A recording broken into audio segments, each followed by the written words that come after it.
welcome everyone to another session of the World of Horen game. Sadly, our companion Amber will not be with us today. She's off saving the whales, and she'll be back next time. So, welcome to another game, to another session. We're going to have some fun tonight. Before we do so, just a quick reminder to please, if you like what we do, show your support by hitting that follow button, the subscribe button if you're in YouTube, the subscribe button in Twitch if you're lucky enough to be able to do that kind of thing. Follow us on Twitter. We are at Crituitous RP, and every one of these people has some wonderful social media handles and things. If they're present there, go ahead and click on those follow buttons and make sure that you follow us as we continue our adventure through this life. So, thank you everyone for being here. Now, what happened last session? I'm going to invite Theo, Casey. Would you mind giving us a quick recap of what happened last session? I can certainly try. So, we did some I guess character development last episode. It wasn't very quest heavy, but it was productive in other ways. And the thing is that we're on a ship. We're on Roab's ship right now, who is a friend of Obi. And we were sailing across the Starshy Bay to get to a place called Quilton, which is a port town. Yep. Quilting. And what's there or around there is presumably, hopefully, and I don't hopefully, but also not hopefully, there is a sea witch somewhere abouts there named Morwen, who we were told by an Aspidochelon that we need to kill that one. But also at the same time, Alara has told us that Morwen's well known, and she's kind of out of our league as far as she knows, so we're still not entirely sure what that confrontation is going to be like, but we trust the Aspidochelon, which is a giant, enormous sea creature, this time and took the form of a sea turtle, that carries a city on its back. That's what Aspidochelon is. It's a landmass on its back. So there we were on the ship, and Theo kind of ran around and made sure everyone was generally okay in the 7 days that it took to get to Quilting Bay. Cecil finally successfully summoned his pooch, which is a ginormous dire wolf, a white pretty one with feathery wing things on his ankles, so it looks like he can fly, but we don't know if he can fly yet. We haven't tested him out. He's not tested. And his name is, I think it was Jorgen? Yeah, it was Jorgen. So he's there now. Now that's by way of the Find Steed spell, right? Yes. Yeah. So all the benefits of the Find Steed spell, but within the form and the body of a nice big direwolf. And Roab successfully finally kind of made up with Cecil as well. That happened too. Am I missing anything? Oh yeah. We got to Quilting Bay, and everyone was short. And I was like, this is medically a quandary. What's going on here? There was like a theory tossed around that perhaps it was due to ancestry. The thing is that they were all short, so something was happening. Theo figured out that there was something happening right there, right now. And of course, as we were talking loudly about all this, one of the locals was like, we can hear you. And I was like, oh yeah, hey, why are you so short? And so they were like, well, okay, you're new, we get it, but you're going to have to let me buy you a drink while I tell you. And so we're on our way following this shorty into a drinking establishment to ask him about what's up with just general... What's up with the locals? What's up? Yes. With the locals. Yeah. So you follow this humanoid individual who, as a reminder, it has all the dimensions of a human, but is shorter than a dwarf. kind of somewhere between dwarf and halfling size, but is more or less human. You're following him towards the largest building in town, and when I say largest, as a reminder, there aren't any buildings in town that are more than one story. Everything is a bungalow in this space, and so the biggest building is actually just a very long and wide tavern hall. As you make your way towards it, there's some music being played out from inside, and there's laughter, and a lot of noise is happening inside the large wooden structure. Everything is looks like a large log cabin that's been built up, but very sturdily. There's some. It's very traditional log cabin style. Walking through the swinging doors, the place livens up. Just everything takes on a very different hue. There's no longer the bright sun of outside. There's quite a few lights, just magical lights positioned all around the inside of this building that give everything a more of an orange glow to everything. Everyone here just kind of illuminates, and you'll notice that kind of glowing all throughout the room is everyone's drink. Everyone inside this tavern, and there's a good 40-50 people that are all sat down at long tables and the bar, all have big pitchers of some slightly fluorescent orange-hued drink that everyone's enjoying. And the Crituitous that's leading you inside walks right up to the bar, slaps a hand on the table. I'm gonna need 5 for all of these ones. Yeah, 1, yeah, okay. Is your dog actually out? I should ask. Is your direwolf out? Yeah, I would tell him to wait outside. If there's anyone suspicious, that to bark or howl or make a noise. Okay. What do you consider suspicious? An evil-looking guy. Looks like he has pointy armor and dark armor, and his eyes are all shifty. All right. So now there's a direwolf sat outside this tavern, giving every person the evil eye, just checking them as they walk past. Okay. So he'll get 6 of these large pitchers of this goop, this shake that is quickly mixed up in front of you. The Crituitous behind the bar, who's raised up onto a platform so that they're about the same height as you, is very adept and obviously makes these drinks a lot. There's a lot inside the tavern, and his ability to use them is very quick and very well practiced. But sure enough, 6 are laid out on the table. Your guide just kind of signals to you to go and grab, just to pick them up. He's not going to hand them out to each of you, and then waves you over to a large booth that he's going to go and just sit in. He slides along the table, which is sized perfectly for a small person, so each of you are going to be a little bit big. But with the keen observer, you'll notice that the feet of the table, and in fact the feet of most of the goods and the furniture around here, look like they had been sawn off. So they probably were bigger, that have been lowered down. Okay. What is the relative size of these glasses or mugs? So they would be about a pint glass for you. They're big for each of these individuals. So they're two-handing it? Is that? Yeah, they're two-handing it. I stick my tongue in. I don't drink a lot, but it's kind of... What's it taste like?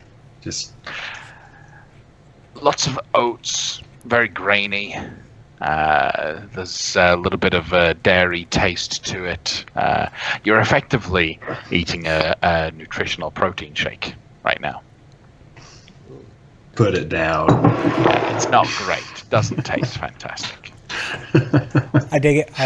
I waft and I try to get a scent, and then I ask. I follow the guy to the booth, Says, what do you call this drink? And then I start drinking it. The drink? Well, it's we call it we just call it the drink. Really, it's all we have.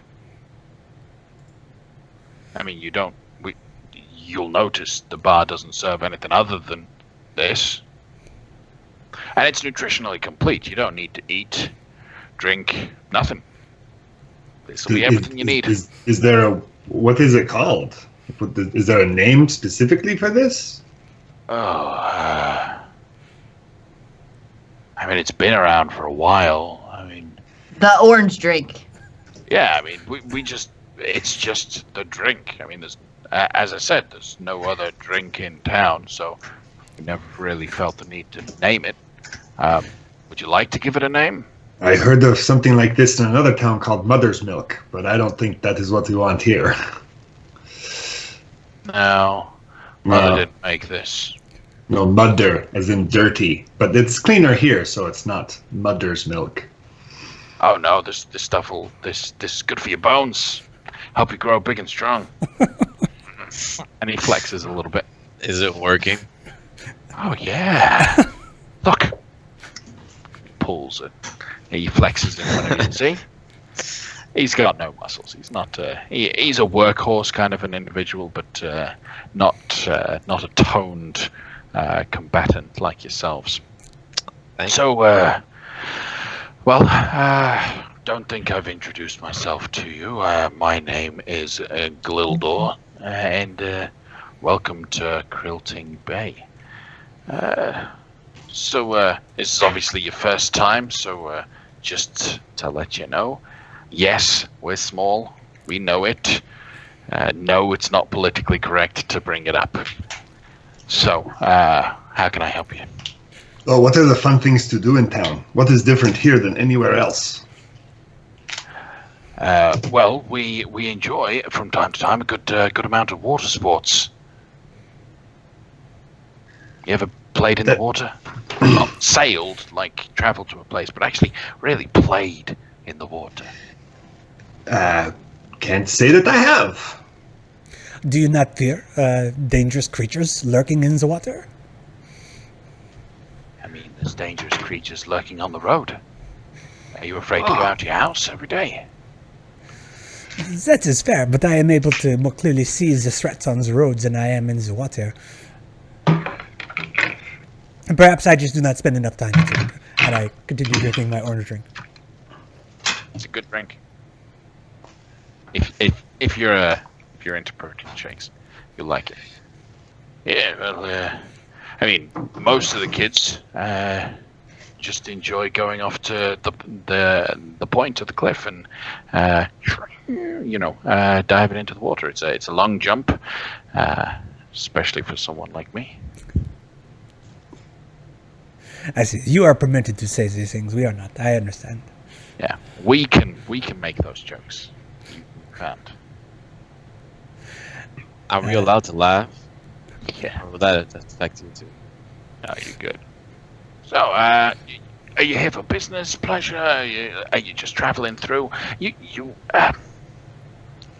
look familiar. And he's pointing at Cecil. Have I seen you before? I mean, I haven't really walked by here, but I have a lot of family members that looked like me. That are close to my appearance. We're hunters. Yeah. Where are you from? House Gli'ldoor. Ilum? Oh. Right, so those hunters. Wow. Kind of give him like a, what do you mean those hunters? Hey, no, no harm meant. They're skilled. They're some good hunters. We see them every now and then running through the area, chasing after some big beastie. That happens. This one time, we had this giant, we didn't even know what it was, to be honest, but it looked like a giant monkey fused with a rabbit. It was really weird. I think there was like a local mad scientist fusing creatures together. Like bunny ears on a monkey face, monkey arms, but a bunny's tail. Yeah, exactly like that. Did it hop or swing? It did both. It was weird. Honestly, I still think about it a lot. He's like, I like Cecil just like, I literally like get lost in thought thinking about it. Like how is this even possible? But yeah, that was one of the monsters I remember that was around here that some of my family members and cousins had to track down. Apparently, they made it into like a big race to see who could catch it because it was really fast. Cool. I wonder what that's called. What would you call a creature like that? Bunky. Yeah, there you go. High five! Apparently, this is a well-known creature that I just don't know about, but everyone else does. A You know, bunky. Right. Well, fair enough. Honestly, I honestly don't even think they caught it, to be honest. Some As, say it still roams the region, hunting those at night with its arms and its fast hoppy hops. Ooh. to be careful there, sir. So, as you guys are enjoying a drink and just kind of getting to know Gli'ldoor a little bit, you'll notice in the music that's coming on, that's playing right now, and the sounds that are being had are coming from one stand, a very large stand that has a big piano set up. There's even a large harp. There's plenty of different kinds of instruments. There's a lute and there's both wind and string instruments, just a plenty there. One person gets off, walks down, and then another person in the tavern just stands up, walks over, starts looking at the different kinds of instruments that are available, and decides to pick up a DOS lute and begin just playing a little tune, which changes the atmosphere a little bit. That kind of brings a more calmer tone to everything. Gli'ldoor seems to enjoy the music as he just kind of bobs his head along with everything that's going. Yeah. So, great. What are your names? Yeah. What were you going to say? So, do the musicians take turns then, or like there was a music? Anyone can go. You want to play? Do you play? I have a little flute. Just wait for them to finish playing. They'll sit down and go and jump up. Like that's what people do here, I guess. Okay. Yeah, if you break the instrument, you got to pay to replace it. But hey, have fun. Okay. You were gonna say something, lass. First, I wanted to know if Oakwell has any kind of records as to what this orange stuff could possibly be, when it started. Like, is this recorded in the university or the observatory? I think from I guess with it being a nutritional drink, a medical standpoint would make sense. Yeah, so maybe a history or medicine check would work to see if you know about this kind of thing. 21. Yeah. You've heard of people using various different food supplements in the past.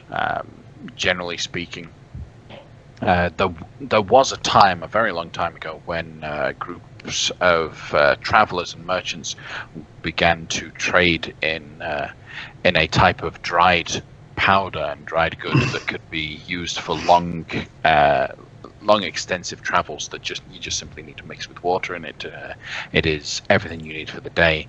The idea was that it meant that people who weren't so skilled with hunting could still survive on long travels without having to go berry picking constantly. But it never really caught on. It wasn't really a very popular or a very big thing.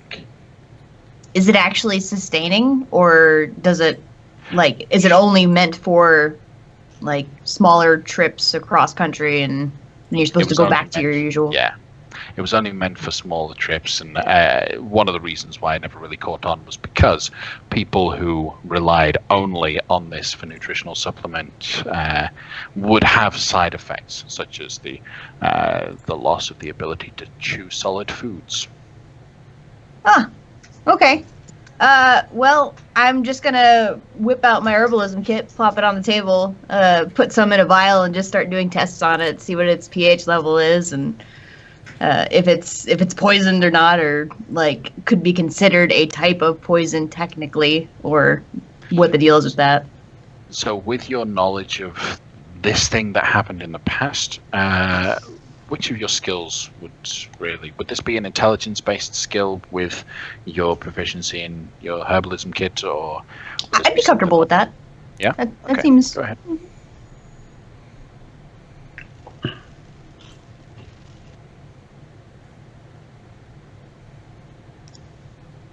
23.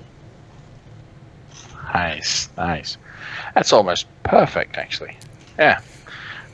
Well done. So, when you start looking at this thing and you start splitting it up into its various different parts, and you can tell using your different tests, just going back for more and more of what is included, the different ratios and everything, you will, with the 23, be able to learn that there is an additional active ingredient that is not supposed to be in there. It is not only the thing that makes it glow under the lighting that's here, but a quick investigation means that this indicates that this thing is very hazardous to a person's health. This is actually an item that really affects a person's physicality and could be the reason why everyone here is short. A very long time ago, everyone started drinking this, and they've had stunted growth because of it. Hey, Gli'ldoor. Yeah. Do you know how this caught on? Like who was the one that passed it around and kind of got it going? What's the legend behind this? Well, the legend, what we tell the kids, long time ago, we were a massive city. Hundreds of people, and we were all giants that reached towards the sky. But one day, a horrible, nasty, dark cloud moved in, and with it, a witch of horrifying proportions. She came and started focusing on the tallest of the groups. She was hunting down everyone and trying to feed off of their life force and make them their own. And we struggled to survive against her onslaughts. Then we realized that she was only catching those people who were out hunting or gathering foods and doing the farming. So then our great ancestor, who I must admit I am a namesake for, he's also known as, but he was Gli'ldoran.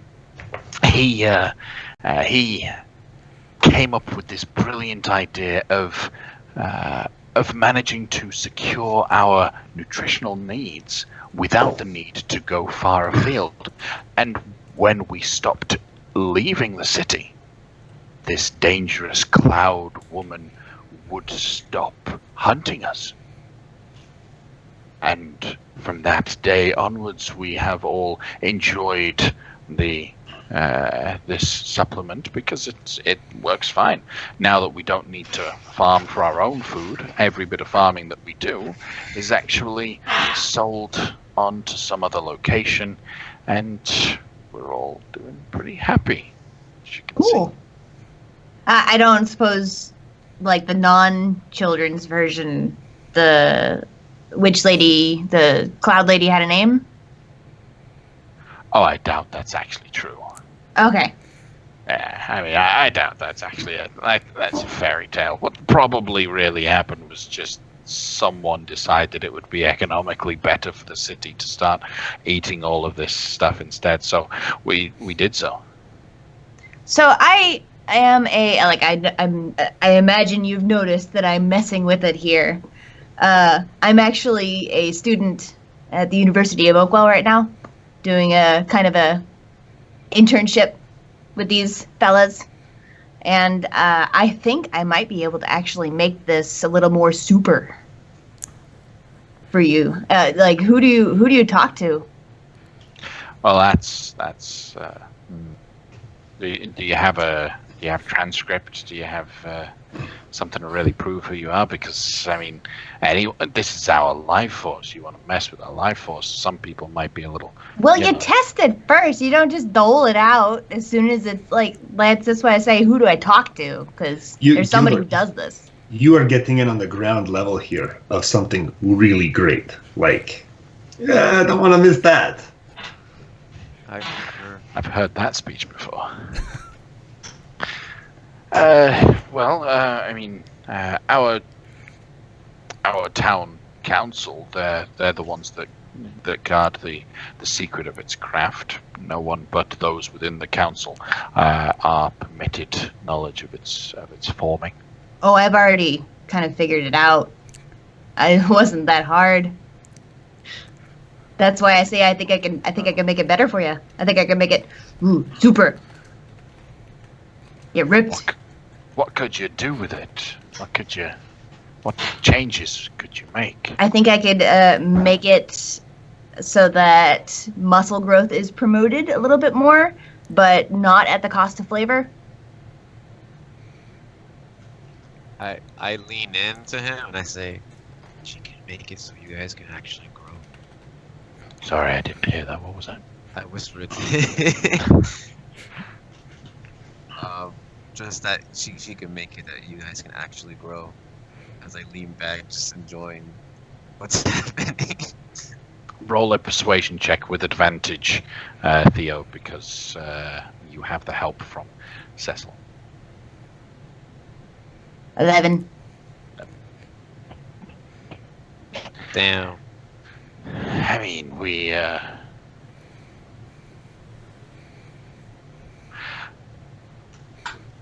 don't make any changes to its formula yet. Certainly don't start trying to peddle a version. No, but I'll talk to the bigwigs, and we can maybe arrange a little one-on-one with you, so that you can pitch your idea to them. Sure, yeah, it's just an offer. This is y'all's thing. I don't want to come up in here as a stranger and just ruin everything for you. So, yeah. All right. Happy to do whatever. I'll, if you don't mind, I'll get on to this right now. So please enjoy yourselves, and he'll stand up from the chair, and I'll be right back. And he'll walk off and leave the tavern, leave you alone inside this space for a time. Do I get the sense we're in danger, in immediate danger from him randomly, suddenly getting up and leaving Roll an after that insight conversation? check. While she's rolling an insight check, Obi's heading to the stage. Yeah, that's a natural 20, right? Yeah, So boy. well done there. You see. You glimpse into his demeanor quite a bit. There's a bit of excitement in his little hop as he steps away. The concept of being tall is something that he's obviously wanted, and if you can help and build I want to be tall. probably. There is some trepidation from some of those that are immediately around you, people who might have overheard you mention that you could make this thing better, as people are just kind of curious as to who claims they can do better than the Criltings at what the Criltings do. Kind of attitude within the tavern, but Gli'ldoor seems fine. I'll just pack my herbalism kit away and just sit there. I'm not going to imbibe in anything. I will have taken a sample of the stuff. And one drink is not gonna stunt you completely. Drinking it every day and all you're drinking would probably start doing so. But I don't need to drink it, though. No. There's no reason for me to do that, so I won't. Theodora, what did you have in mind? I thought the drink was very tasty. Oh, there's actually something. Very quiet. There's actually some toxins in there. I could have told you that. What? That literally describes all alcohol. No. Something. This is what's stunting them. This is what's doing it to them, and I'm pretty sure that someone means to do it. So, Curses! Who could have seen this coming? it would have to be drank repeatedly. Just one drink isn't going to hurt you. Okay. This is good news. So what did you say? When the latest magician gets off, Obi's gonna go up and play his pan flute a little bit. And looking at his friends, he's gonna look at Pelir, who's far from home, and he doesn't know him super well, but he knows a little bit. And I'm gonna try to play a song that might be Elvish or something that might call to mind something of Pelir's home, I guess. I'm no musician, I'm no bard, but I know a tune or two, I guess. Okay. Roll a performance check. See how well you do. I lied. I don't know anything about. Oh, I rolled a 6. 6. So, well, a 6. There are some musicians and some artists that are famous because they can't sing, they can't perform so well that they do a good job of it. You know what I mean? Right, yeah. That's kind of what I imagine. You can't hold a note, but you don't. You do a remarkable job, even though your skills lack right now. Right. People enjoy it. Free music. Can't say no to free. I'll just keep playing if you guys are just sitting in the corner chatting. But this time I'll play something from my childhood. From yours. Yeah, 11. So I'm not a very good musician. So you're playing a flute, right? Like a pan flute. Pan flute. Okay. All right. So in contrast, in terms of style, what could you say is the difference between a song dedicated to Pelir's childhood and your childhood? So Pelir's childhood is like the song from Kokoriko Forest in Legend of Zelda. Okay. And then my song is like a sad Moonlight Sonata. lament. Yeah. Yeah, it's just it evokes feelings of longing and loss. Okay. So people. At least that's what I It all try. gets It's an very 11. I don't somber. know if anybody hears that or not, but that's what I'm going for. You do it. One of the after you've played a little while, one of the Quiltings will walk up and just brush a tear off his cheek and thank you, and then walk off. And I'll get off the stage. Okay. So, is there anything else that you guys do over the course of what would be actually an hour before he returns? Well, seeing Obi get off the stage and sit down, probably be like, "So, where'd you learn how to play the flute?" Or actually, I'm just gonna call it flute. They're all flutes to me. Oh, I've just had this as long as I can remember. I just play on it when I feel like it. I never really learned so much as just stumbled my way. It's really easy. You just blow on it and there's like 8 notes. Like, not that hard. Music in general is not hard. I mean, it is hard. My mother taught me to play the piano, and she wanted me to be very well versed in a lot of things. I feel. Oh, there's the piano right there. Just gonna look at the piano. Cecil's gonna get up, and then does anybody else play anything else? It's just I know Cecil plays piano. There are some drums. If you change sticks for swords, Pelir, I bet you could like play those drums real good. Interestingly enough, I am too a practitioner of the flute, very much like the one you have yourself. Oh. Dual flute solos. So you're going to get up and start playing the piano there? Yes, Cecil? I'm gonna get on the piano. Okay. And- All right. As soon as he sits down, I'm gonna cast thaumaturgy on the table, and I'm gonna dim all the lights except for like one spotlight over him. Now I'm nervous. I take my scarf and just like, and I'm going to play. I'm gonna play on the piano. Please tell me this is like you know when you wear tux and the pianist comes out and like flips the tux, No, but instead of flipping the flips tux, the- it's the scarf. Okay. So you start playing. You've got the assistance and the benefit of the thaumaturgy being played. You're following up from a fairly mediocre performance. God. So you get that little extra boost because of that. People are hoping you'll do better. So roll a performance check at advantage. I set the bar low as like a help. 22. So as I'm playing, Hey. I start playing the opening lick to Dream On from Aerosmith. That's the song I'm playing.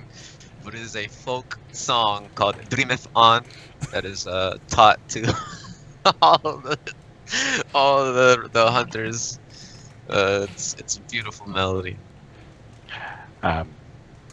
I'm going to politely request that you, between now and some future session, you write down what the folk version of those lyrics would be, because that'll be an interesting read. All right. So you have a good time. You enjoy yourselves. Cecil's doing a very impressive performance. This is a new side to Cecil that you guys probably haven't seen previously. Is playing a song like this. How do you guys feel? What do you guys do when you see him do such a good job? I definitely applaud when the song is over. Are there any flowers in the building or outside the building? Outside the building, there are plenty. While he's playing, I sneak out, steal some, and I throw them up on the stage. Woo! As you throw, you can notice that there is a blinding, strong resolve and intensity as Cecil plays. It's just focused on what is going on, the hand movements, like Freddie and Mercury, but he like a lot of stuff going on. But it's always focused on there. He's not paying attention to anything else. Intensely beautiful music. Okay, sounds good. Then at the end of your performance, everything is just silent inside. You've got Pele's little clap, but that's just it. Everyone else is just caught, just in awe. And the Quilting start calling for an encore. Me too. Yeah. Inside, I only know one song. Nah, I'm just gonna point to Obi and just tell him to come here. And I'm gonna. Are you gonna come, Obi? I mean, I'm literally at the base of the stage throwing Oh, I flowers. didn't know. Okay. I'm gonna look at Obi. We're gonna play in the key of B flat. Try to. Pelier's got to get up here. And I throw a tambourine at Theodora.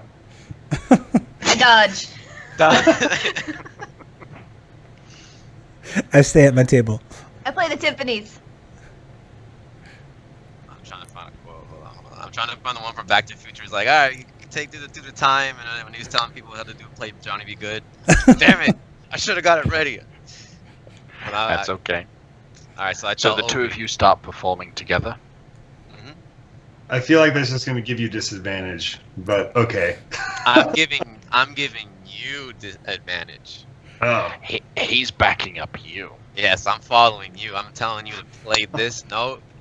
Think that maybe we're gonna play in the key of D because you look like a key of D kind of I guy. mean, that's the way easy. pan flutes work is they're just one key. Like, you can't change the key. Like, it's just what it is. But conveniently, this is D, so there you go.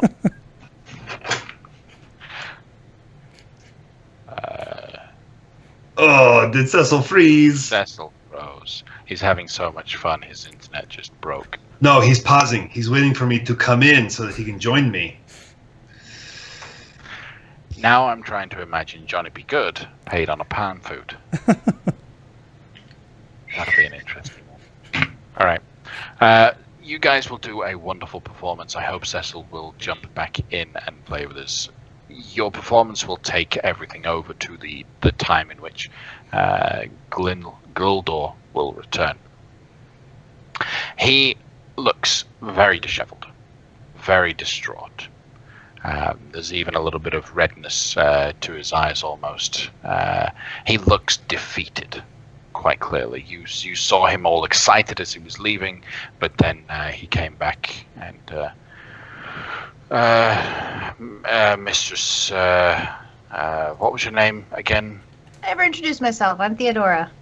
Oh, yeah, Mistress Theodora. Are you wounded? Are you okay? No. It's the council have said no, that that they don't need any improvements. You can't improve on perfection, and everything's fine. We're all fine here. No need to bother touching the recipe. How do you feel about that? I mean,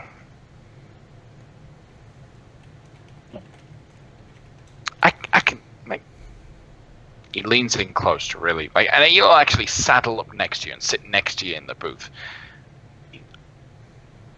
If you're right, and if this drink could, like, we believe the drink probably made us a little small, but also had a lot of benefits for us. But I know that if I stopped drinking it, I wouldn't suddenly start growing. But, man, I wanted to have a tall child one day, you know? Do you have to stay here?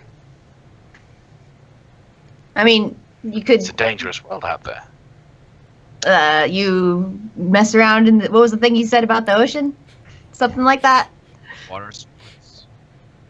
Was it? I guess. I don't know. I got responsibilities here. Family's very strong in the town historically. I mean, Gli'ldoor, he did a fantastic job. He led us through hard times, and I can't abandon this place. As much as I want to go off and do a great adventure, I can't do that. But, Well, you don't need to decide right now either. You can change your mind later, whenever. But I tried not to let them know who had the idea of trying to improve on the recipe, but I think they suspected the newcomers that Right, popped yeah. into town. Makes sense. So just be careful. I mean, they're not violent people, but they can be. Yeah. Like I said, mentally- I don't want to mess anything up here for anybody or anything. I have a question. If so, this is the drink that everyone drinks for all meals of the day. Is that right? Yeah, this is food and drink. This is everything that everyone here drinks. I mean, we do farm other goods, but we don't partake ourselves. It's kind of unwritten law. So when I grew up, where I grew up, is sometimes I would visit a friend's home, and the friend's family would prepare things slightly different than my own family did. Is it possible that you could perhaps try this different formula in the privacy of your own home to see if you get the benefits that Theodora is suggesting this might be possible? I mean, possible. I don't have the ingredients or the equipment to really mix them together, but I guess I could. I mean, the town council controls our stores of the powder, so.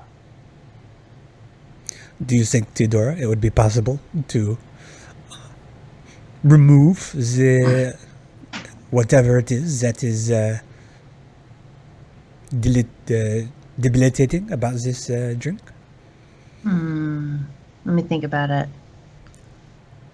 I think so, but it would require a spot of magic. And I wouldn't be able to do it today. It doesn't harm another person. No, this is good stuff. I'm a healer. I try to be a healer. But yeah, I wouldn't be able to do it today. I need to prepare some stuff, and that would take some time. And kind of in witch hunting mode. Witch hunting. Yeah. You're hunting a witch? Shh. What kind of witch? The kind that hangs out near oceans. Oh. And you're just messing with me after the story I told you earlier. You're just trying to mess with me, right? Like you're not actually hunting a witch. No, it's a hag. Same thing, honestly. What? Are you actually hunting a witch? That actually Maybe. a thing? I mean, we're Yes. with a Hathaway. The Hathaways chase giant bunkies around and There's- see hags too. There's only one Bunky. There's not different ones. Obi, Oh. I don't appreciate this tone. I'm playing with him. But I'm sorry. Please don't hit me, Massa.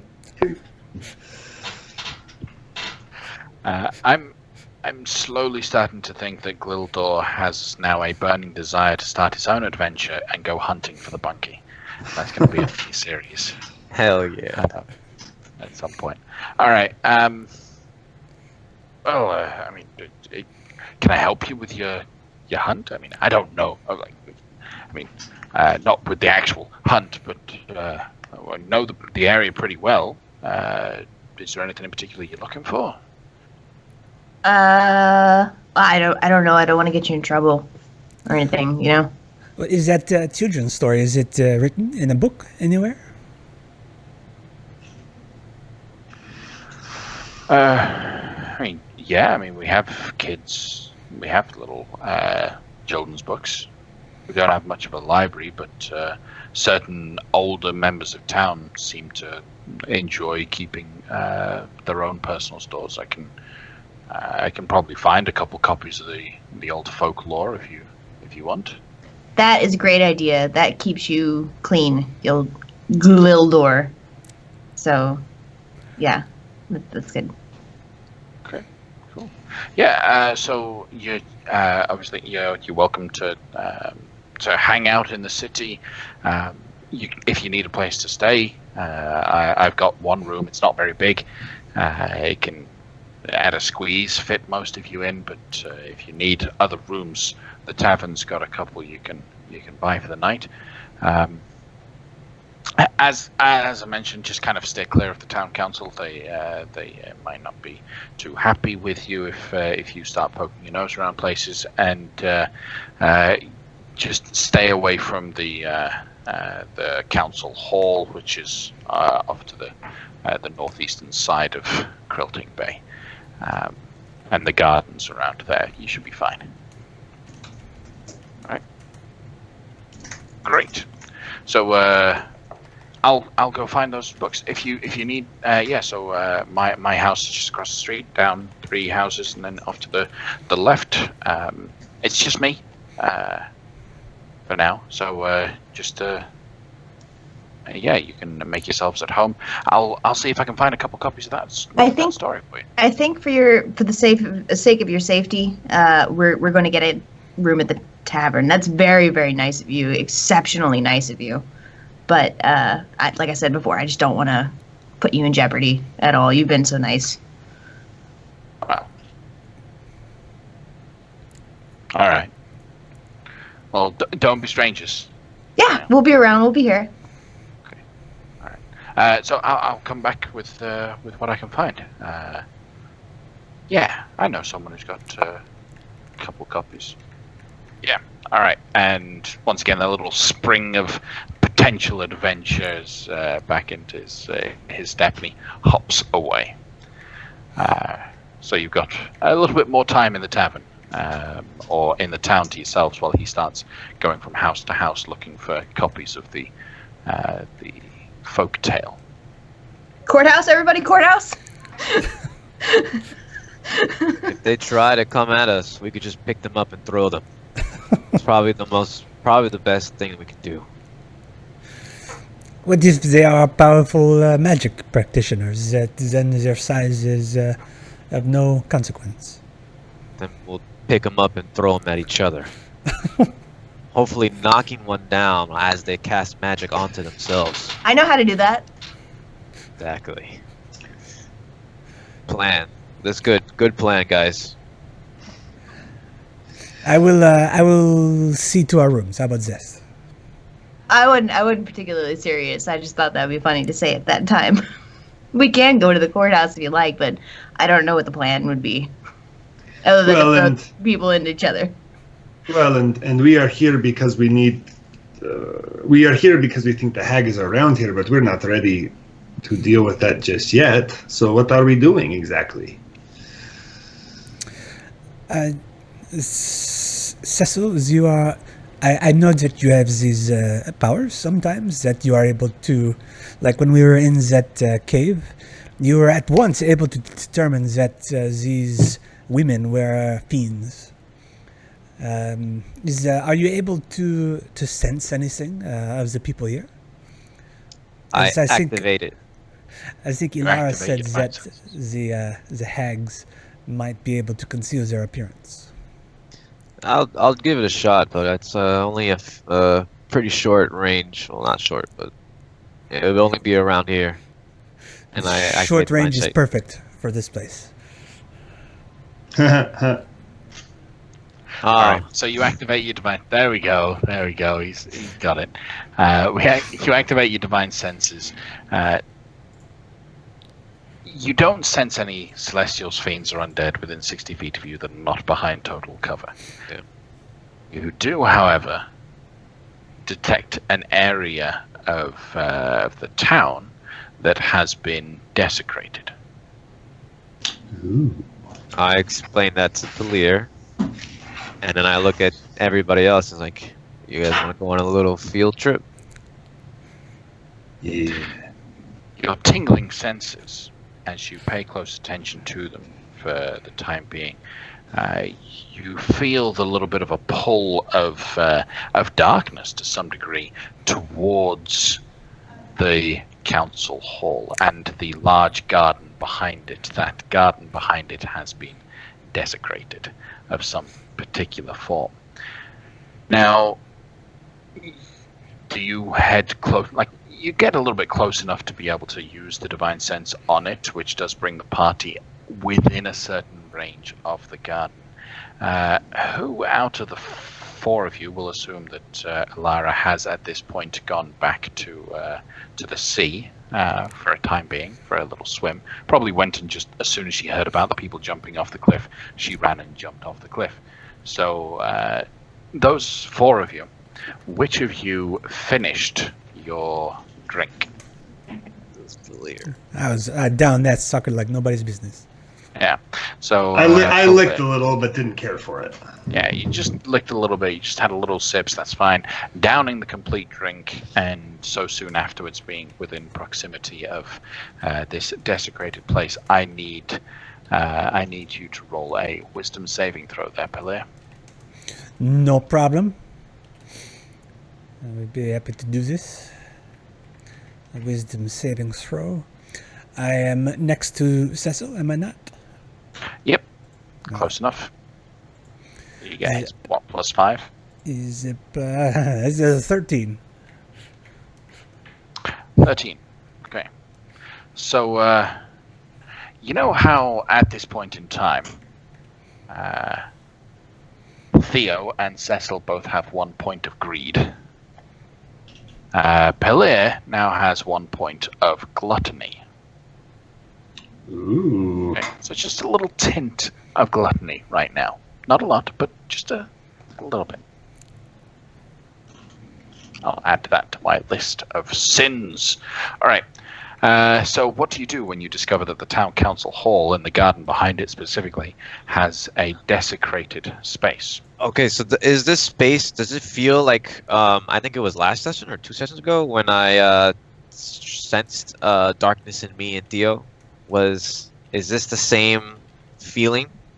Similar sort of feeling. The thing to really note about a place that has been desecrated, it means it must have been consecrated for some purpose and has been completely flipped and broken and tainted by some alternative version, usually a darker kind of entity. So yes, it feels in some way similar to the way that you've been able to detect the slight taint within your party. And now the taint seems to be growing as you detect a little bit of a tint of something in Pelir.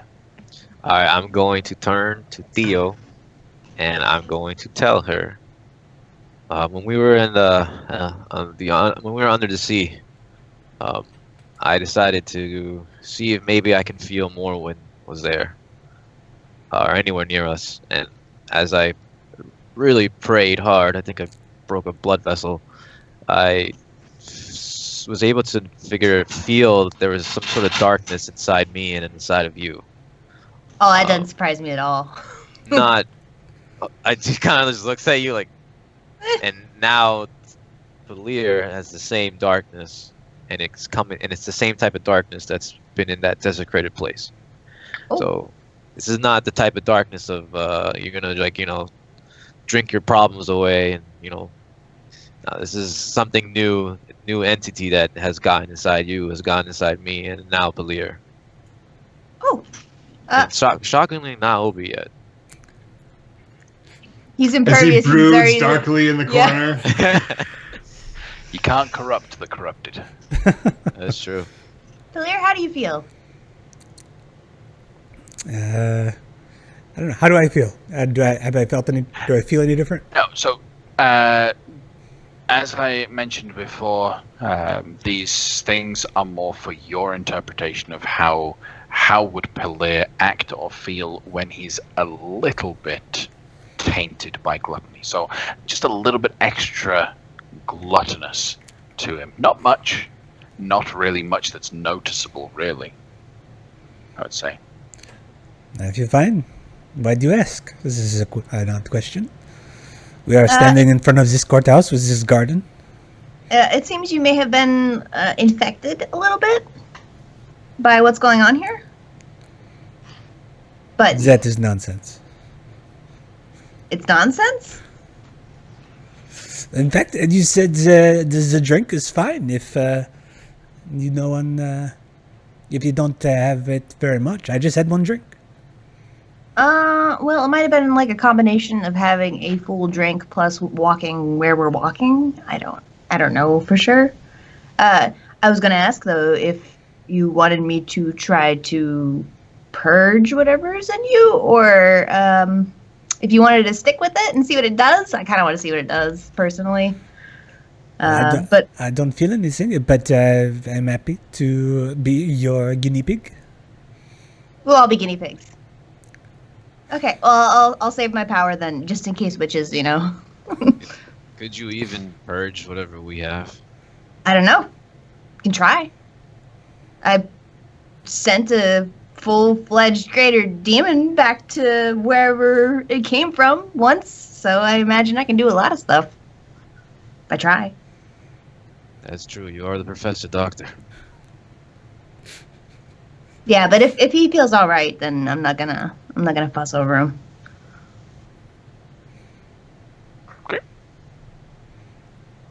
All right, so is that what you are sensing something over here? Yes, there's a desecration behind the courthouse, right?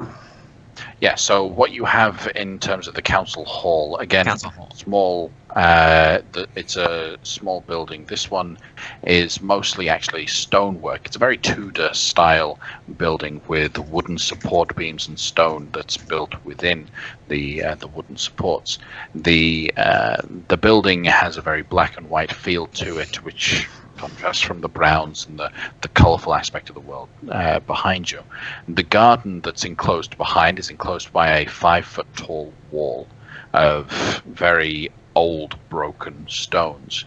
It wouldn't take much to really break and crack open this structure, or indeed, because you guys are fairly tall, climb over the top of it. Now inside it is a fairly dense thicket and large wood that you've got in front of you, but it's just a large garden that's behind a small building. I'm gonna tell Jorgen, see if he can see what's back there. So you're going to send Jorgen inside? Yes, sir. Okay. If anything, can I snap him back? No. I don't think so. I gotta read the fine So, Steve. what are the limits of your capabilities with Jorgen? Okay, so he has an intelligence of 6, so he's a smart boy. He gets the ability to understand one language of your choice, and he's mount in combat. 1 mile. When we're 1 mile with each other, we can communicate telepathically with each other, and we are bros for life, bonded forever. So he can sneak in, run inside, and try to get some information. Now, you've done similar sorts of things, and you've seen Pillar do the same sort of thing with Stripesies before, of sending his little cat in. You sent the big dog in over the wall into the gun. First thing he does, and first thing you notice, is that he seems to pass through some sort of he almost senses more than feels an actual barrier as he jumps over the wall. Jorgen can inform you telepathically, and I don't know how Jorgen really sounds. Though I'm thinking the Swedish chef right now for some reason. Yeah. So Jorgen informs you that while he can communicate with you telepathically still, he can't hear any of the noise that was coming from outside. So he can't hear you guys talking amongst yourselves. There's no sounds coming from outside the garden. However, now that he's inside, there is a heavy breathing sound. And something big is breathing and nasty inside of here. The trees look like they've been splintered and broken. A couple of them have large holes sticking out to the center, as if something large and pointed just cracked into them and pulled them a little bit out of the ground. What should he do?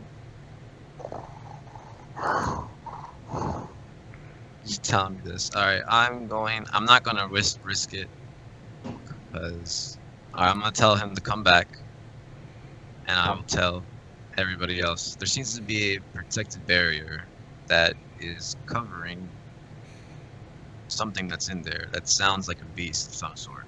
It's like he's sleeping. Start twitching my hands because I kind of want to kill it. It's probably a beast. Well, the very nice fellow, Gli'ldoor, says that the council, or at least he communicated to us, that is like the one place that they did not want us to go.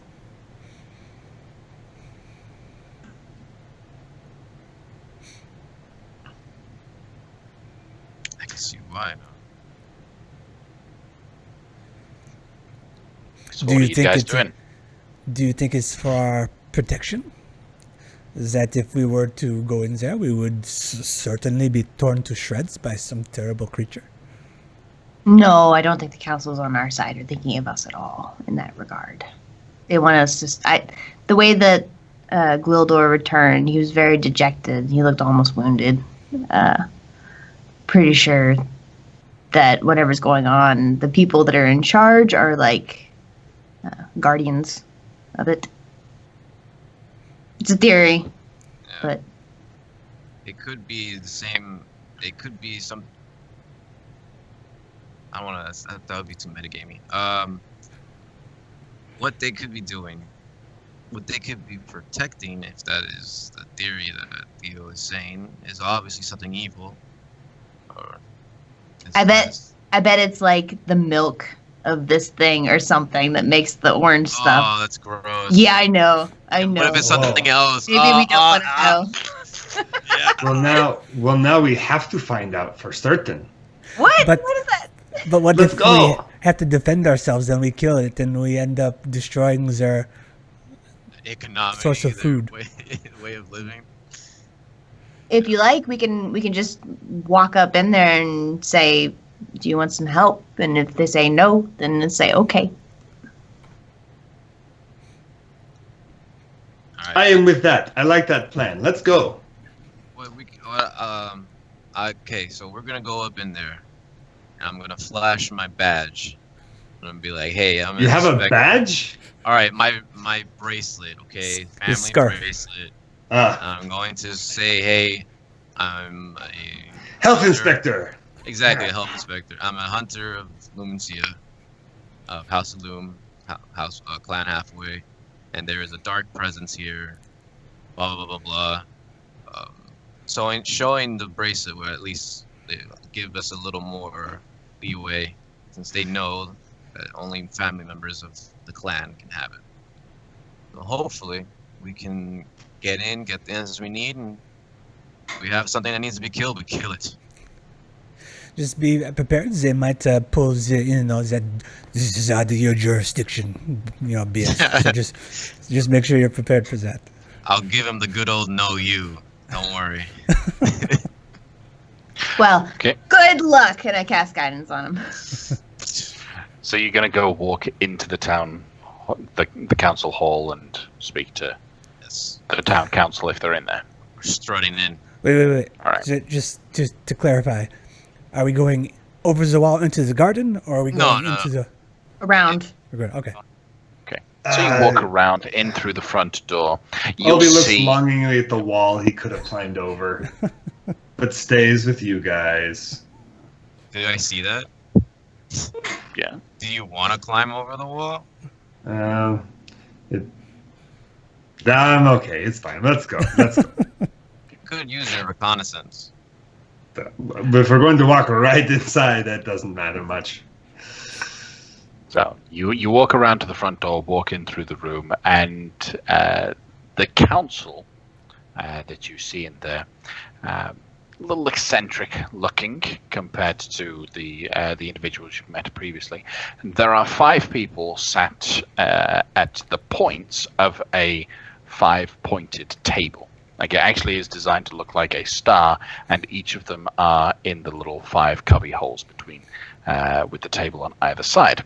They're sat around this star-like table, each with a glass of that drink, and talking amongst themselves very hush-hush-like. Each of them is wearing a fluffy white wig, like judges might do, and a cap on top to add to the height limit that each of them currently are sat on. So with all of the extras on top, they rise up to almost 5 feet themselves. As soon as you walk in through the front door, they all just stop talking, turn around in their chairs. "Can we help you?" says the first person right in front of you. I say, Mhm. "Yup." Mhm. And I walk up. The name's Cecil Halfway. I'm from House Illume. We got some complaints around here from travelers that they felt a dark, evil presence here, and it's been unsettling. Numerous complaints, actually, and I've been dispatched here to see what's going on. And I show him the bracelet. So, a couple of the big bad people have said that they Oh, hey, feel now there's no awkward need around for here. that. We're adults. We can speak like adults to each other, okay? Oh my God! I'm You're about coming to. into my town, our town, and complaining about the way people feel. No, that's not good enough insurance and good enough reason for you to start making demands of my city. No, you want to come charging into my city and do your own little thing with your bracelet and all of that.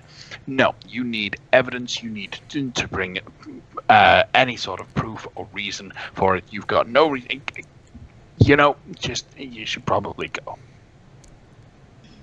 I feel insulted. I feel attacked. I'm not having a good day. I want to pick this guy up and I'm joking. Nah, that's not good. That's not good. I will seep my anger through. And I will look him in the eyes and say, I feel it too. I know there's something behind in the right. There is something that's back there, and I feel it. Right. And a dark feeling doesn't hurt anyone. I've never heard of anyone dying because they felt darkness nearby. I've never heard of anyone getting hurt, and in fact, there's no one being hurt right now. So what's the problem? Just doing what we're supposed to be doing, taking care of dark demons and beasts. And if there's something like that here, it needs to be taken care of. If there's something like that here, then maybe it's here because we want it to be here. So you're admitting that you're harboring a demon. That's what I wanted to say. I don't know what you're talking about. Oh, okay, there's no demon here. We're fine. Oh, good. All right. While Cecil's talking to everybody, can I look around the room and see if there's any particular one of the council members that maybe still has a bit of their wits about them? Maybe. Roll an insight check. Ooh, it's a 9. Should have guidance myself. Yeah, it's hard to really pick. The focus is so much on this one individual who seems very adamant. Now, Cecil, you're really being quite forceful and fairly intimidating, from what I would understand. So, would you like to roll an intimidation check or a persuasion to try and get you away? I'm not really being like intimidating. Like it's more like hey, like a courtesy call. Like hey, there's something here. We're getting complaints, and we're gonna try to check. I mean, Cecil. Okay, it sounds a little bit more forceful. Yeah, it than a sounds courtesy call. forceful. Exactly. So, would you like to roll a persuasion check then? Yeah. And add a d4 for guidance. Got it. And a D4.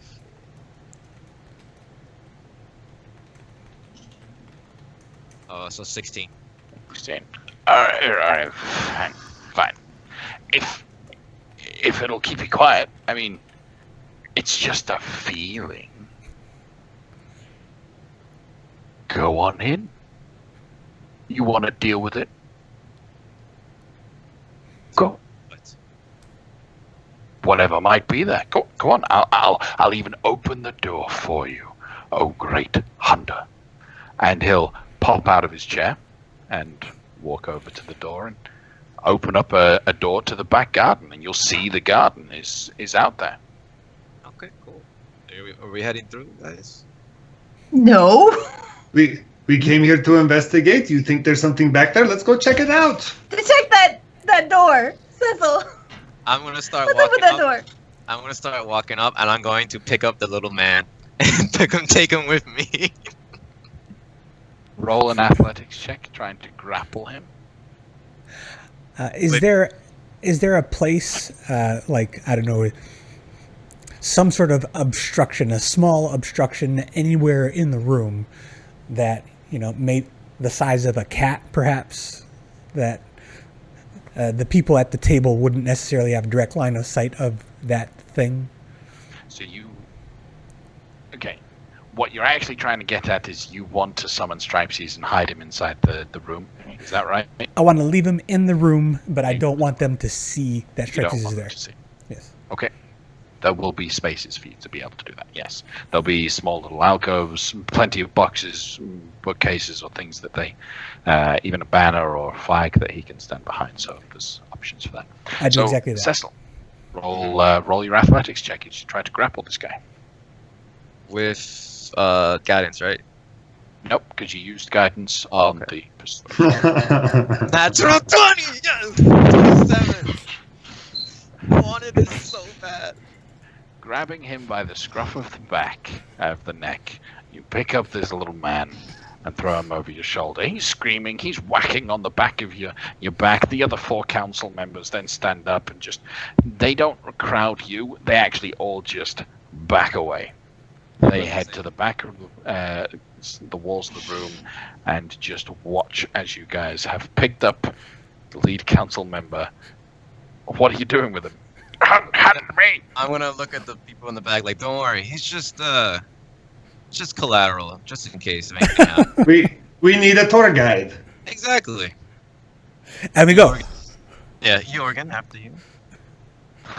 The dog squeezes into the room and then through the door and then into the garden. Okay. Do you all follow? Yep. I won't Yeah. go right into the garden. I'm gonna stay like on the threshold. Okay. All right. So if you're on the threshold, the rest of you are headed into the garden. You will. The threshold is where the barrier of silence is.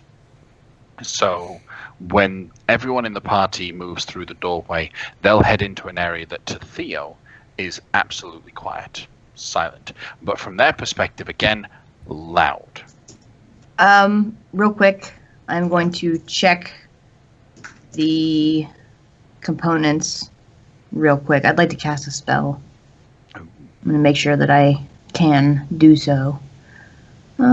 Yep. Okay, so it's touch. As Pellier steps over the threshold, I give him a little ugh and cast protection from evil and good on him. Okay. There you Sounds good. So, those of you that have stepped through, you've got this thick forest within the garden that has all these broken and splintered trees everywhere. I need everyone to roll perception checks. And Theo, from the doorway, you can still see as well. So also roll a perception check. I got a 9. 10, passive 14. 20 for Obi. 20. So, Obi and Theo, you know what you were saying just a moment ago about probably some big beastie that's being milked? When we say big, I mean big. You see what looks like a large boar, but it's actually huge. Mechanically speaking, it is a huge beast with massive tusks that rise up, that it itself is probably about 20 foot tall just by itself, just towering within this forested area. Currently milking away at it is a large ogre that's underneath. It's just squeezing on those teats and just splattering the milk into a large wooden bucket, which is then spilling everywhere because it's not a very good bucket. And the little baby or boars are present. I'm going to move us over to a map in Roll20 so that you can see the likes of which. So we'll have, as long as you stay off to one side, Theo, that represents you being in the doorway with the sound barrier in front of you. Everyone else can see through the trees this big ogre just milking away at this even larger boar. I'm going to Divine Sense to see what kind of, is like a fiend, a fae. Okay. All of these things here seem natural, except your divine senses do pick up fiendish presence. Specifically, your divine sense pings on a large black stone that is embedded into the center of the belt that the ogre is currently wearing. And it is an overpowering sense of fiendishness, the likes of which you remember experiencing when you touched the greed spark. What you can assume is you probably have right now a spark or a piece of one of those sins in front of you. Which sin? You don't know. Theo's not there, so I'm going to talk. Well, I mean, Theo probably can't hear us, so I'm going to speak to Lear, and I'm going to speak to Obi, and I'm going to tell them that it feels the same way as the spark that man had in Oakwell. I mean, the ring that the man had in Oakwell. At his belt, and I'm going to point to the guy's belt. Orc. When you turn to Obi, he's already climbing the tree. I put my hand out to Cecil to see if if he'll guide me as I shift my senses back to Stripesy's to hear what the council people are saying. They're all freaking out, scared. They're more or less shocked. a few of them seem a little bit curious about what's about to happen. The council member that's on your shoulder is screaming, unhand me, an intruder, but those people that are still back inside seem more curious about what are they going to do? Okay. Are they going to get eaten? I switch back. Unhand me, you... Just put me down. Help! Well, should we try? Because this man, this big, very large man, is milking these very large creatures. There's nothing wrong with this, but maybe we can see if we can barter for this thing on his belt. I wave to Theodora, say everything's fine. I will enter the barrier. And now you can hear everything that's going on. After you enter into the space, the door will quickly close behind you. That's fine. I can break it. You can. So, what do you guys do? You can see this this guy who hasn't noticed you at all. I'm gonna give Jorgen to hold on to the guy, so he's gonna bite into him and hold him, and I'm gonna tell him don't let go no matter what. Theodora, Cecil senses one of these demon shards on that rather large fellow's belt. Convenient. Very convenient. Mm-hmm. So should we ask him for it? What are we gonna do if he says no? Yeah, as Everyone much has as a price. much as a fighter as I am, there's a little too many monsters there. I don't know. Actually, no. Wait, we could totally do this. We fought those guys in the monsters in that cave, and then we fought the two demons after the succubi. I mean, you did. Oh yeah, I look like. Oh. No, it's funny Yeah. now. Enough time has passed. We did it, guys. Remember? There was no casualties, 0 deaths. I did prepare a resurrection spell today, and it is on my bingo card, so you guys have at it. Well, again, there's no need to think that this would resort to violence. I just stare at the ogre. Yeah. I'm All sure. right. I'm sure the gentleman is very reasonable. Okay. Go for it. I'll be here. Obi has his bow out with a big black arrow on it, up in the treetop. We're ready. As I look at Obi, let's go. I mean, Obi's like 20 feet up above you. Yeah. So I'm gonna head up, and hopefully Valeria's next to me. As you walk up, you will draw the attention of all of the creatures, the boars, the boar children, the smaller ones, all just perk up and look at you. They're still kind of sat down. The old boar, the big mama one that's being milked, just grunts heavily. You can see the smoke, just the air just spew out of its nose. You almost feel the beating of its heartbeat as you can hear it just loudly echoing throughout this space. Can I? The ogre. Yeah, go ahead. Can I try to, since they're apparently natural beasts, can I try to approach in a very non-threatening way? Not making eye contact or showing teeth or anything like that to indicate aggression. You're like Chris Pratt in Jurassic World. Yeah. Roll a animal handling check. 15. Hell yeah. You have guidance still if you wanted to use it.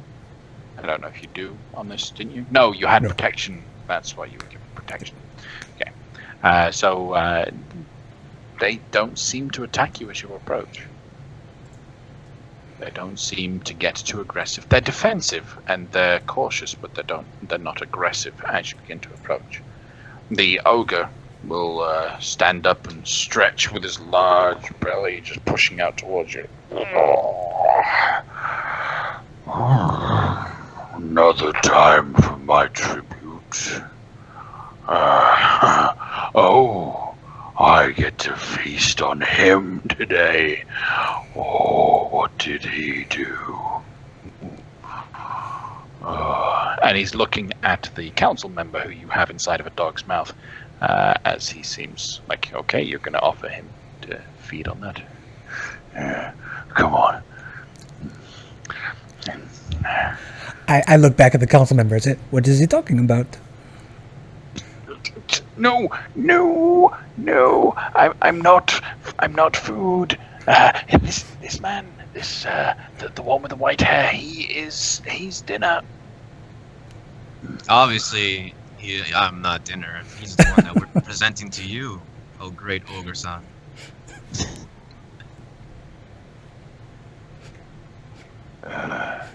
Have you taken over the town? Oh, I don't know what to say. Why, yes, we have. These little people, they're very easy to defeat, as you can probably tell. I don't understand how to have you back here, to be honest. What are you doing? They feed me well. You should know my terms. I will bless you, and you let me have one of your people to eat.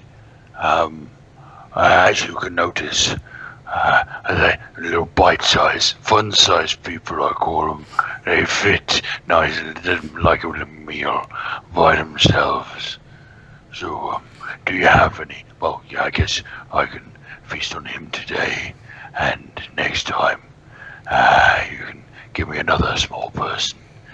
Yeah. Can I have? Yeah, just give us a second. We just gotta talk. I gotta talk with my my friends over here about something. And then Monsieur Ogre-san, I am curious about this blessing. When we took over the town, we were not told about this the blessings that you provide. What, can you elaborate? Oh, I have great magical powers that help to just make you super strong and live a very long life. Yeah.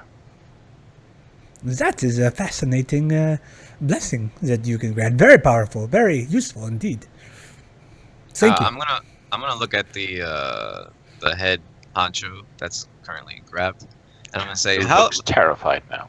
how long is the life expectancy of your people? How long you guys live? I mean, 40, 50 years. I'm only 35, so I've got plenty of years to go. You know, so I can serve. I can do a great. You don't need to. You can have my hat. Who set this deal up?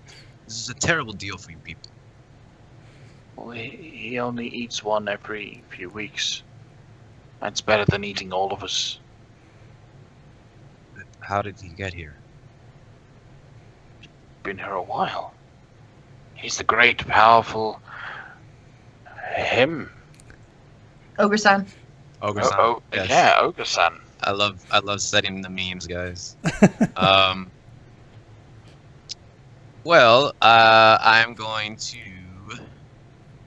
give the signal to Obi. I'm gonna give like a little like prepare time, and I'm going to say to Ogre-san, well, great, powerful him.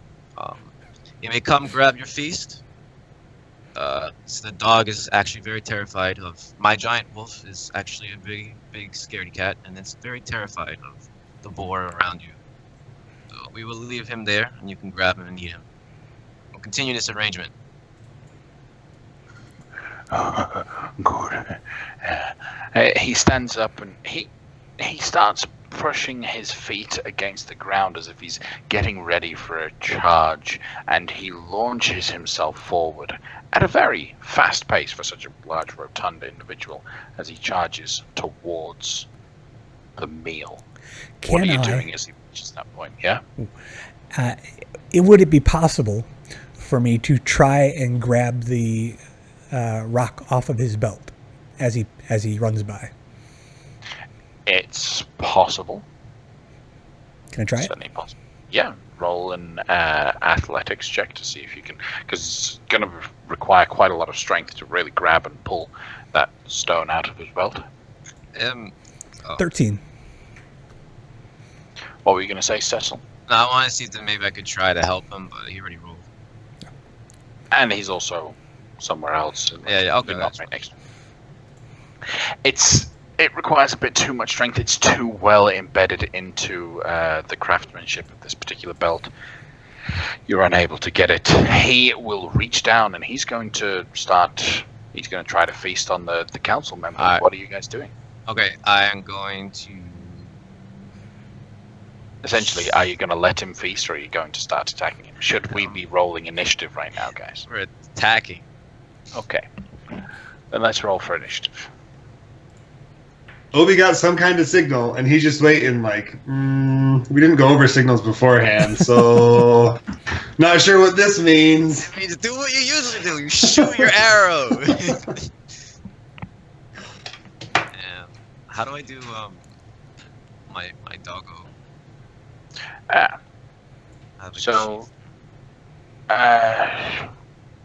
When we discussed it previously, we said he has the stats of a warhorse, right?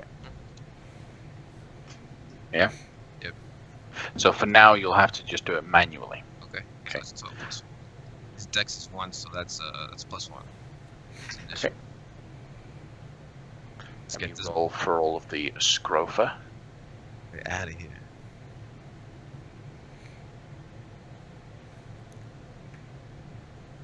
So he got a 10.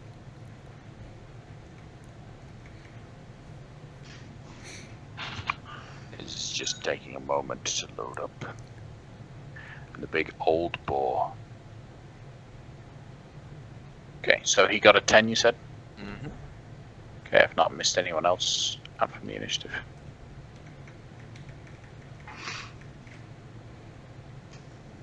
No, not 103. 10. There we go. Let me put in descending. So, looks like we've got everyone. We have Cecil, Obi, Theo, and Pelair, and the Direwolf. Okay, cool. So we've got everyone in order. Now, as you go to attack the old boar, being defensive in its pattern, but seemingly calmed by Pelair's actions, isn't going to do anything right now because it doesn't see any particular reason to act. Cecil, what do you do? I strike down on him with my blade. Okay. Using the power of friendship and all that jazz. Attacking 19 to hit. Friendship. Okay. A 19 can hurt friendship. Hell yeah. And I'm going to use my level 2 smite for 3d8. Just put that down that I used it. Okay. So go ahead and roll the damage. Got it. This guy's going down, boys. For 10 points of damage. So 24 in total for this first hit. Okay. It's a powerful strike. It glances off of his hide. Okay, and I'm going to attack again. Natural 20. Woo! Yes! And I'm going to use my other level 2 Divine Smite. So how much is that? Like what? So it would be 3d8, so it's 68. 68. So I will roll. Let me get the advanced dice roller out. He is a monster hunter. Go figure. Alright, come on, big money, big money. 14 points of damage from the smite. The ogre is looking hurt, looking wounded. Nice. Alright, I will end my turn. Obi. Oh, I'll just shoot with my short bow. The ogre. At the ogre. Okay. Yeah, 24 to hit. That's going to hit. It'll connect into the side of his neck with the sneak attack. That's 15 points of damage. And I will bonus action hide into the foliage. Okay. Anything else? That is all. Okay. Charger is, or the ogre is, hey, this is not nice. As he's going to swing and attack with a heavy fist at Cecil. That will be a 14 to hit, so I think that's going to miss. Yeah, it just hits my shield. He will then provoke an attack of opportunity from you. And the steed doesn't get to attack, does it? It has actions. I don't know. We'll double check it later. Yeah, I okay, think that's fine. due to the like Fine Familiar specifically says that they don't get to it. They don't have attack options. So Yeah. I don't know if Fine Steed does as well. So you're welcome to make an attack as he runs away and goes Hell. and climbs on top of a big rock that he was sat up against. Yep, I'm going to attack. How is he hurt? How bad is he looking? He's a healthy boy. Alright, he's a healthy boy. Yeah. Alright. Damn, I wish I had Sentinel. 15 to hit. The 15 will crack against his hide. Nice. And I'll use a level 1. Wait, that hits, right? That's what... Yeah, it hit. Oh, okay, sorry. Use a level 1 spell for smite. And Smells fun. smell smot. 2d8 for 8 points of damage from the smite. He manages. He's still able to walk away and run at a very quick pace away from you. That will be his turn. Theo, what are you going to do? I'm just gonna casually walk around this tree for starters. Go there. Okay. And I'll just like drop a sacred flame on him, kind of casually. Starts tiptoeing as he's trying to dodge out of the way of the sacred flame. The dexterity saving throw. That's a 4. Okay, he takes 16 radiant damage. Now he's heavily wounded. And I'll kind of like dip back a couple feet. Okay. Anything else from you? Nah, yawn. The direwolf. Jorgen, I will communicate to him to move back. Just to kind of get away, just to keep the guy safe. Fair enough. Pelir. Pelir will. He will walk up towards this boar here, or this baby boar, or whatever it is, and then he will use his blessing of the Raven Queen. You know what? I'm gonna get a little closer. I'm gonna get in there. Yeah, I'll use my blessing of the Raven Queen to bamf to the other side of the rocks. Okay. And then I will pull out my longbow and fire a shot at the ogre up there.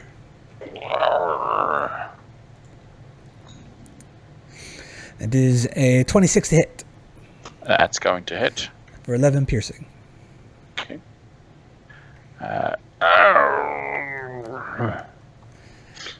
And I will end my turn. Right. The little baby boars are going to launch towards the nearest things to them, which happens to be Cecil, one of them. This creature is going to try and gore Cecil. Sounds metal. That's a 7, so it's going to fail to do so. Another is going to run up and crash into the tree itself. Ooh. So as it hits the tree, it sticks its huge tusk into the side of the tree, causing it to wobble and shift a little bit.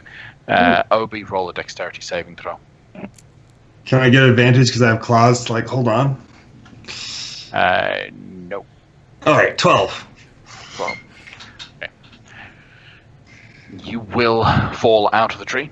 You said you were about 20 Take feet a up. tumble. 20 feet up about, yep. So you would take 8 points of bludgeoning damage as you hit the ground. Splat. Ow.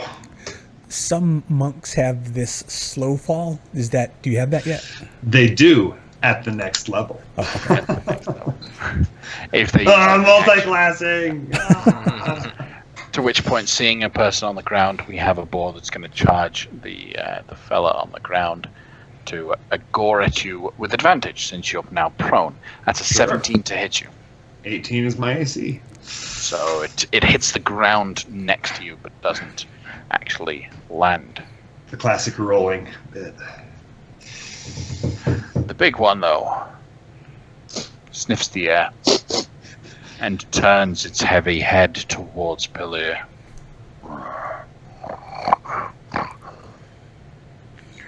As it charges towards Pelir.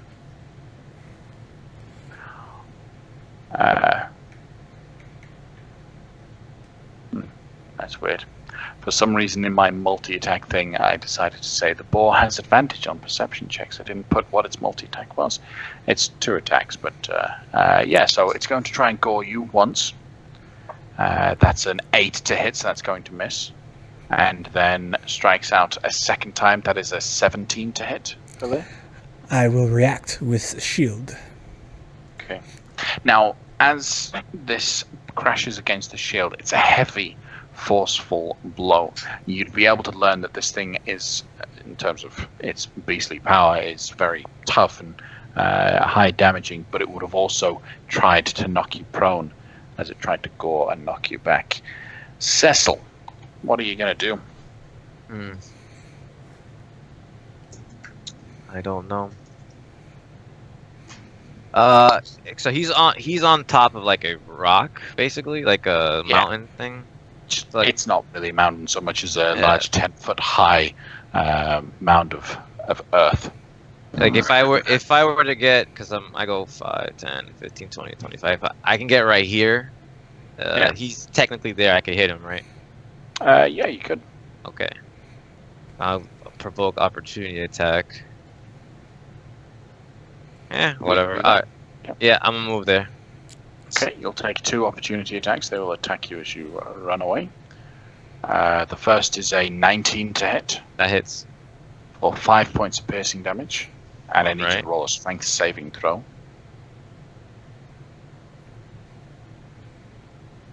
21 plus 5, 26. So you're good with that. The second one is a natural 20 as it hits you.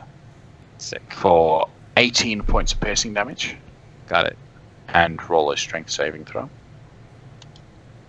Let me just change the thing. 25. So you're fine. You make it out towards him.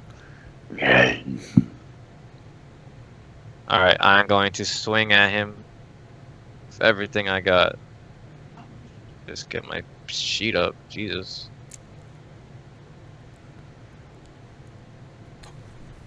Hold on, I can't I think I exited out of... Oh, here it is. Natural 20? Oh!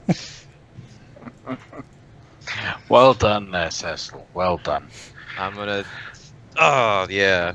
Today's my day, man. Solomon sold his soul earlier this week in exchange for 20s. Yes. Roll 20. Alright, so that's Okay. for, what, 15 points of damage? Yeah. Are you adding anything to that? Nope. Okay. So, Cecil, this being that has a modicum of darkness within it falls to your blade. How? Alright, so I run, taking a hit, doosh, doosh, the 2 hits as I jump, and I slice off his head to reach up to where he was at. So you practically jump over the rock, landing on the other side of the bigger, older boar, blade still out to the side as you land in a superhero pose, and the head takes a moment to then fall behind you, right? Hell yeah. As my scarf flows in the air. Okay. All right. So it takes him a moment, maybe a turn, to realize he's dead, but the ogre will die. Anything else from you, right. Cecil?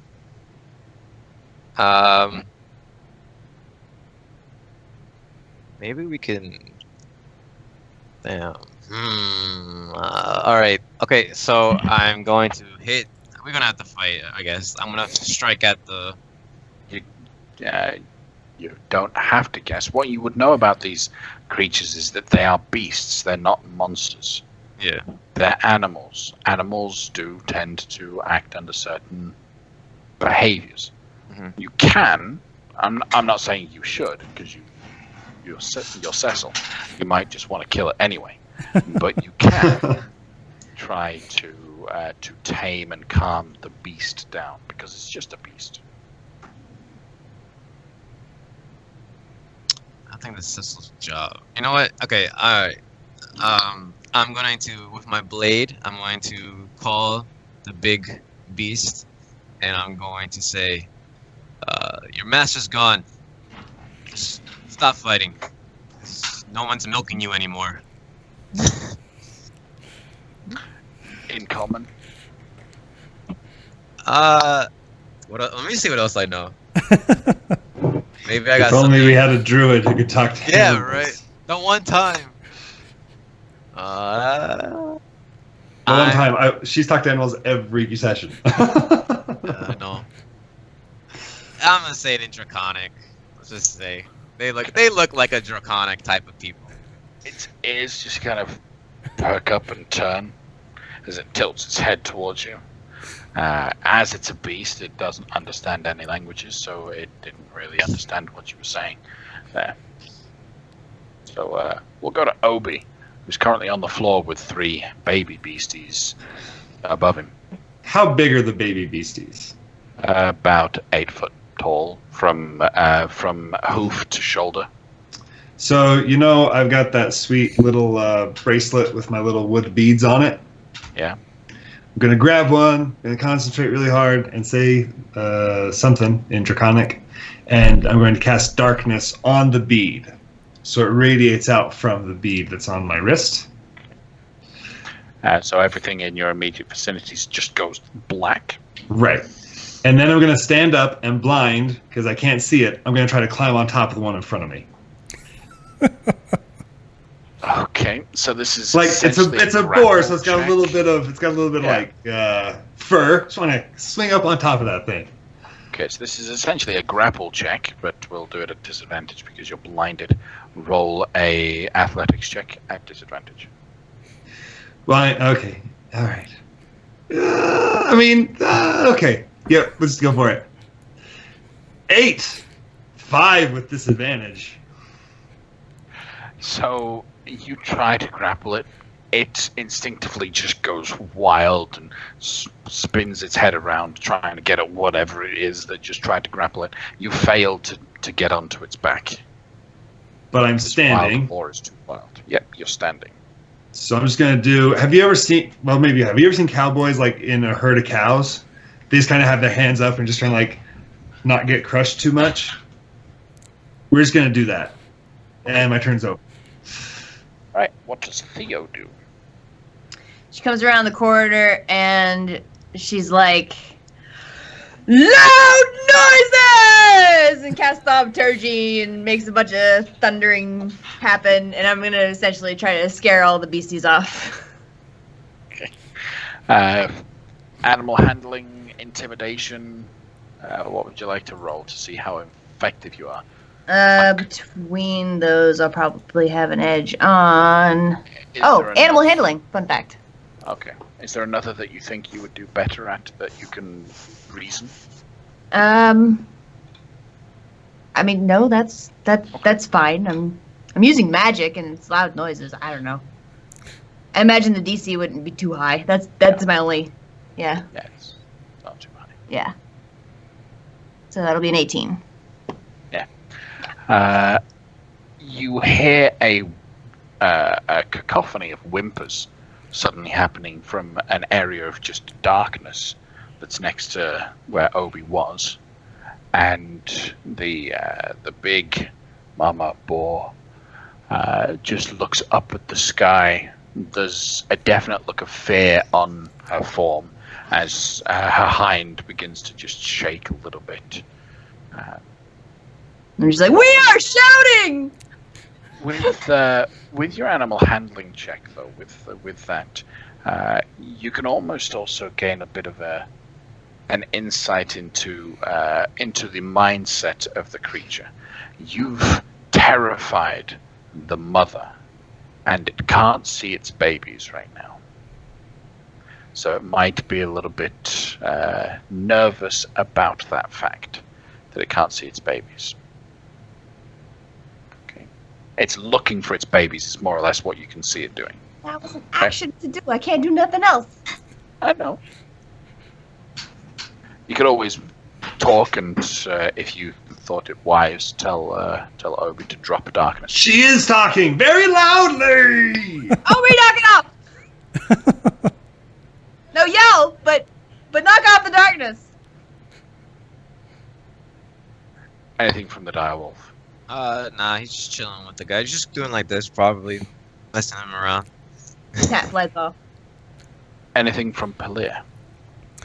Pelir will take the action to disengage. He will run up to the ogre corpse. And is it...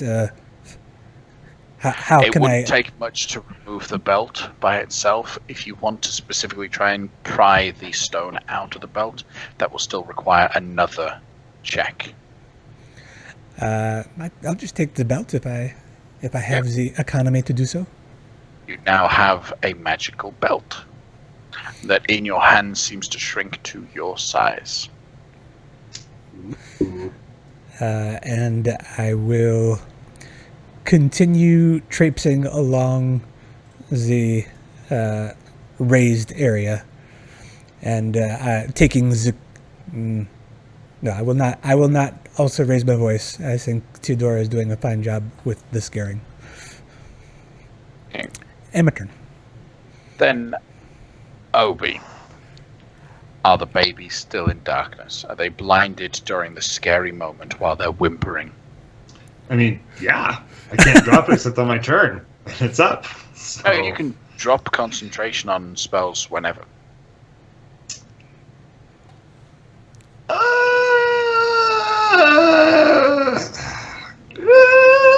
No, it stays up. Okay. Then they freak out and they wildly lash out at whatever might be there. So they'll be attacking at disadvantage. 3 of them. An 11, a nat 1, and a 10. So they all miss terribly. The nat 1, you can hear one of them grunt, and then another whimper in pain as one of them has gored another of them. That unfortunately sets off the big mama, who can hear them screaming, can't see them, but hears them whimpering, and is going to charge towards that location. Cecil, do you attack it as it leaves your melee range? No. Okay. The old boar is going to charge in and attack at something at a disadvantage. Again, 16 to hit you, Obi. Nope, 18. And a nat 1, so she ends up goring her own young in this situation. There's a whimper, and then the whimper goes quiet. Cecil, anything from you? Wow. It's pretty dark. It's very dark. There's darkness in there. Yeah. It's very dark. Alright. I'm going to action dash to get next to Theo. Okay. And I'm going to yell near Jorgen's direction so I can, the head counselor guy, and be like, hey, can you get us out of here? We're done. And I figure out a way to get us out of here to get the door open. And I'll end my turn. Will you let me live? I mean, we killed the person who was going to eat you. Obviously, you're going to live regardless. Okay. Can you tell your beast to let me go? Not yet. I can't get you out if you don't let me go. We're waiting for everybody to get back near us. So we're waiting for Blear. Okay. Obi, what do you do? I will disengage, and I can't see either, but I'm just, based on what I can remember and hear around me, I'm just going to run north. Okay. Taking And the darkness with. that's right, and I can run north a really long way, so we'll just go there and be done. Okay. As the darkness moves, you see the old boar looking for whatever might be the cause of danger, and it just kind of leans its head down and starts nudging its baby. They seem to be focused, or at least she seems to be focused on her young right now, who she can see and nurture and take care of. She's going to act defensively, so as long as you guys don't approach and attack, you will be able to leave without any problem. Do you do so? Heal the boar! Heal the boar! I'm gonna actually try to cast Healing Word on the little one and see if I can raise it before it completely bleeds out or whatever happened to it. You'll be able to do that. Go ahead and cast Healing Word. Obi, I There you can't go. believe you stabbed that tiny baby. So Pork chops! We're on the menu! as the mama boar is nudging at its young with its nose and trying to kind of perk it up and pick it up, you cast the spell and almost under your breath so that it can't quite hear, and the little baby does perk up. It screams a little bit in pain, but it's alive and it's now up. It's a happy moment, a little bit of elation almost. Then obviously anger from the mama who's going to defend her young. But are you guys going to continue to attack these wild beasts? No? How Right. tasty did it? I don't know. I'm just kidding. I mean, the milk was good. You liked it? As our heroes do regroup, and then the council member does get the door open for you so that you can leave and be safe from these creatures. We're going to end our session there tonight. So as our heroes try to as our heroes focus on what's going on, the belt that they've just picked up, they may have found the first of many pieces of a sin, and we will continue with that same time next week. Before we end, you all did very well today. I just wanted to thank each of you for such a good job of playing and for the roleplay engagement. I'd like to remind you guys, specifically Pellier and Cecil, that I think both of you have DM's inspiration. If you don't use it, I can't reward you. So use it and earn inspiration. Gain advantage on those skill checks that you want to make. Because I don't think I have it. Okay, well you do now. Hell Okay. You did a very good job. So use it next time. And yeah, so thank you very much, everyone. Before we wrap up and end, I'd like to turn the time over to, let's go with Carl today. Start with Carl. Hi, I'm Carl. I was playing Pilia Duintero. I also play on this channel on Sundays, where I play Lafcadio Whitehorn, the Tabaxi Warlock. And I was a big fan of all of the tomfoolery tonight. Everyone cracked me up several times over. But I was especially a fan of our now fallen, unfortunately, Ogre-san. He was... the interactions we had with him and his own personality was very enjoyable. I mean, maybe Theodora. No, well, he's decapitated. I guess there's no hope for him anymore. Sure. Trust me. So I will pass it to Casey. I am Casey, KCH on social media. I've been Theodora tonight. If you liked what you saw here today, you can catch me once again on Sundays with Carl over there on this channel, playing Nosta Asmar Hobgoblin. It works. I'll fight you. I'm also able to be caught over on the Greyhawk channel Tuesday mornings, starting at 9 a.m.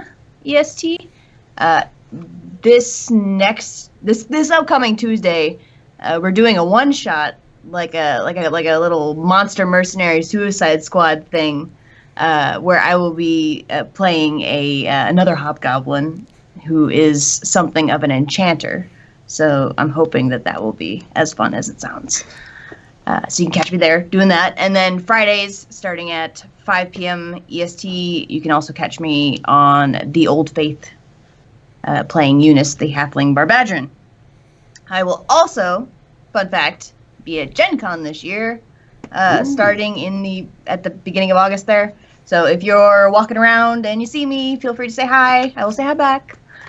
And we can chat about stuff, nerd stuff. It'll be fun.